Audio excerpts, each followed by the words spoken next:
Hey guys, Quantive here and welcome to my new guide which will be for Nex, and this will be a Melee DPS guide. In the video I'll be showing you it'll be trio, but this pretty much just applies to whenever you go to Nex and you want to do Melee DPS. Anyway guys, we'll jump straight into it. Just the basics for the boss. The combat level is 220, life points is 200,000, maximum hit is 6.8 thousand plus, weakness is nothing, and the combat styles that she uses is magic, melee, and range. Now Nex also has 4 minions. One's named Fumus, Umbra, Cura, and Glacies, and they're all level 165, and you'll have to kill them during all the phases, which are Smoke, Shadow, Blood, and then Ice. Now guys, these are the minimum requirements. You need at least 90 plus melee, 85 plus defense, 90 plus life points, 70 plus prayer, and 68 plus summoning for the War Tortoise. Now guys, these are definitely the minimum requirements that you do need to be able to do nice DPS. You do need those 90 melee stats to wield Drygores, which are the best melee weapons in the game, which makes you do a lot more damage per second, meaning that you get faster kills and much better kills, meaning that you use less food and be able to stay for longer durations. Some other levels that are very helpful are 88 plus Herblore for your extreme potions, 95 plus prayer for turmoil and soul split, and 96 plus summoning for that uni and pack yak, which means you can bring a lot more food and it can have a lot more healing done during all the phases. Now for the gear, for your helm, body and legs, I'd recommend having Tetsu or TOER, and then downgrading either to Bandos or Varix if you don't have those other two. For your main hand and offhands, definitely get Drygores if you can afford them. If not, get Chaotix, but not many teams will be taking you if you do not have those Drygores, which make you do a lot more DPS, like I said before. For your gloves, either have the Automaton gloves or TOER, or downgrade to Goliath or Bandos, and for boots have Steadfast Glavens or TOER and Bandos. For your amulet, have a Sarah Whisper or Amulet of Fury for that extra prayer bonus. For your ring, have an Onyx ring, 6-age Circulet, or Warrior or Zerk ring. For your cape, obviously have a Comp cape if you have that, Max cape if you have that, or downgrade to a Tokhar cape, Fire cape, or Skill cape. For your aura, the best ones to use are Penance, Vampirism, or Reverence. Definitely don't use Reverence if you have the other two active.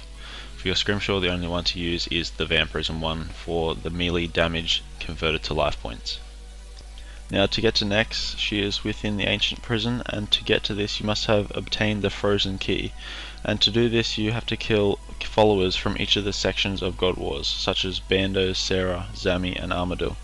Meaning the requirements for the key are 70 in agility, life points, strength, and range.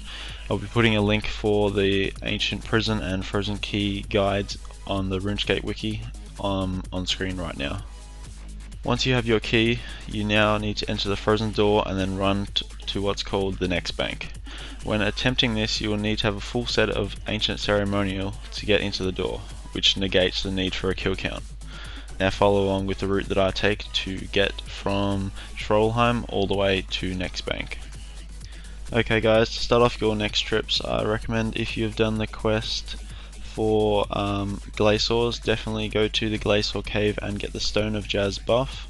This buff will give you approximately 5% accuracy, damage, and defensive bonuses while you're in the area of the stone, which includes the next region. So definitely grab this buff if you do have available to you. So definitely grab it, and then after that, put on your full ceremonial set. And if you have a Nex item such as Torva, Pernix, or Virtus, definitely bring that along with you, as it'll stop God Wars minions attacking you while you run through.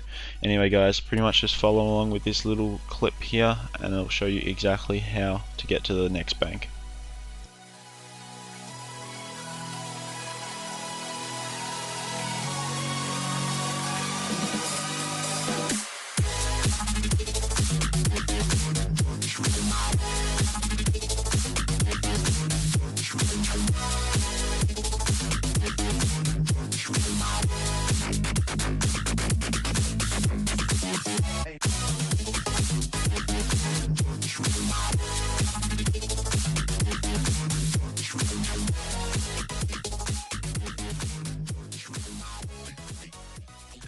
Now here's a Pretty standard action bar, inventory and familiar setup.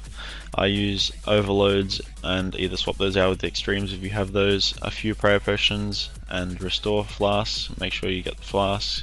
I've got adrenaline potion there, a teleport tab, my uni scrolls and food. I also bring along a ring of wealth swap out for the end to hopefully get a bit more loot. For the familiar, just put your food in with your unicorn scroll at the very bottom, and your action bar, definitely just swap out whatever skills that you like personally. I do not have my bleeds on my action bar as I swap out to the tab to click those, as sometimes when I'm not concentrating as much, when I'm on Skype or something like that, I do tend to click the bleeds, which means that it can negatively affect your kills. So definitely just swap out things that you feel that you need for next after you've taken a bit of time to learn the phases. Before you go into the next room, make sure your quick prayers are set to turmoil or piety, protect from magic or deflect from magic, and optional to have your protection item prayer on. Once next spawns when you're in the room, turn on your quick prayers, your aura and your scrimshaw, and anticipate when she gets to the stairs. This will stop you from getting pulled and turning off your prayers and causing you to take a lot of damage. Next, just build up your adrenaline to about 42 with your basic abilities and try to get in as many bleeds as possible when she says there is, meaning there is no escape, which means that you need to put your bleeds on her for maximum damage during this phase. Make sure you do get them on, as they do cause her to take quite a lot of damage, which speeds up this phase to a point that you can get only one of this actual torque into the section. As you can see there, my bleed dropped onto her for a 900. You can get up to 1.8 thousand bleeds I've seen, which does really speed up the kills. After you've done this, just tag her again and get up to 50 for your thresholds and use a threshold straight away. As you can see there, my anticipate did drop and it caused me to get pulled. From what you can see right now, I'm taking a lot of damage from her magic attacks as I do not have my protect from magic prayer on. After she calls the next minion, run over to it, tag it with basic abilities, and also use your bleeds if they are back up. Make sure you get this down as fast as you can and be ready for the next phase. Once that minion is down, turn back around and turn to your prayer tab. Now quickly turn on Soul Split once your tank has tagged next. Wait for her to talk again, which she'll say darken my shadow. A shadow will appear. Quickly step off this at the last moment to negate the damage that it will cause you. Run straight over to next and use a threshold to try and heal with your Soul Split prayer if you do have this. This does really help as it gets in a lot of damage to the start of this phase. As you can see, both of the melee DPSs are using their thresholds, which takes Nex's HP down quite a lot.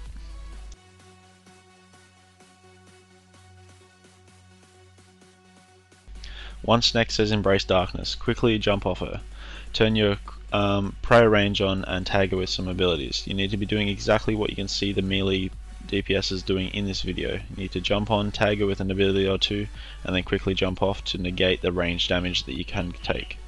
Make sure you're not stepping on any of the dark shadows that do pop up and explode, and make sure you're using debilitate as much as possible to reduce the damage taken by any of the range attacks.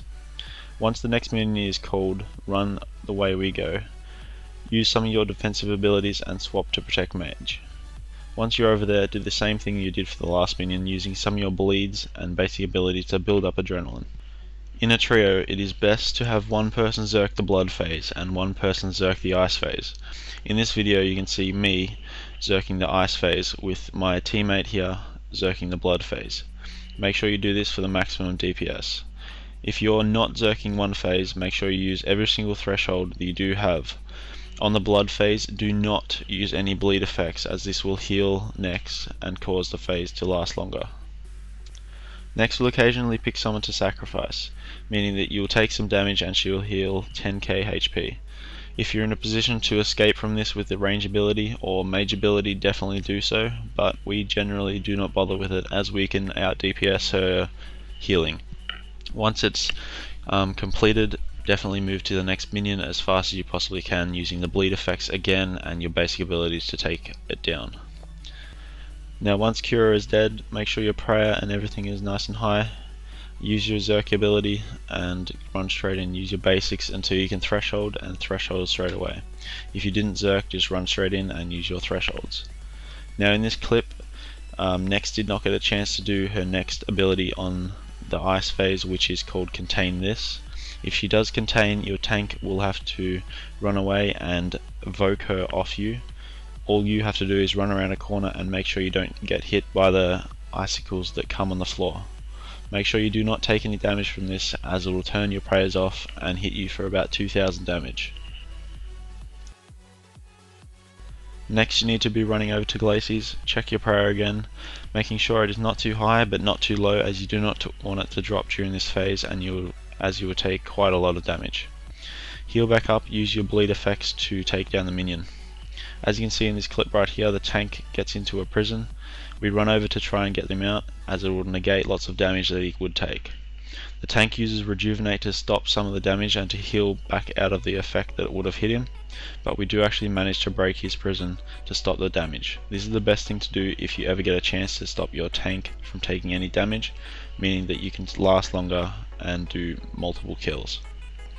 Now, once this phase is over, this enters the last phase, which is called the Zaros phase. You need to be in melee distance at all times. The tank will stand on one side and you on the other. Generally, the tank will stand on one side and you need to run to whichever side they're not on.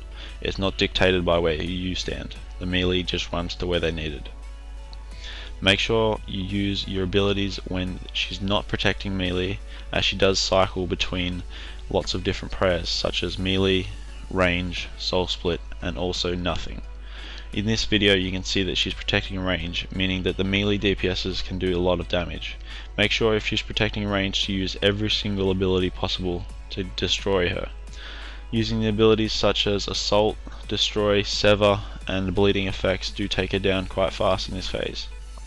It's very good to get range phases, as it saves a lot of food, but all the time that you will not be getting this range, as it's quite different and it does vary quite a lot. In this next little clip I'll be showing you a Zaros phase that does not get a protect range until the very end, meaning that we have to jump off her to stop the protect melee deflect curse hitting us back. So as you can see, use your threshold to start with. As soon as she turns off a melee prayer, use both of them if you can. Get your damage down, and then start using your basics back until she starts deflecting from melee again. The second that she does actually turn to protect melee, like you can see in the clip right now, click onto your summoning familiar to stop you from moving off the spot and to stay in melee range. Use your defensive abilities to get your adrenaline back up, and then jump straight back on her using your thresholds again. Using this tactic should take her down quite fast and negate lots of damage that you would be taking from stepping off your point. And there we have it, guys. If you followed along with this guide, you will have successfully learned how to melee the Runescape boss Nex. Hope you have enjoyed. Please subscribe to my YouTube channel, as the link will be in the description. Anyway guys, later.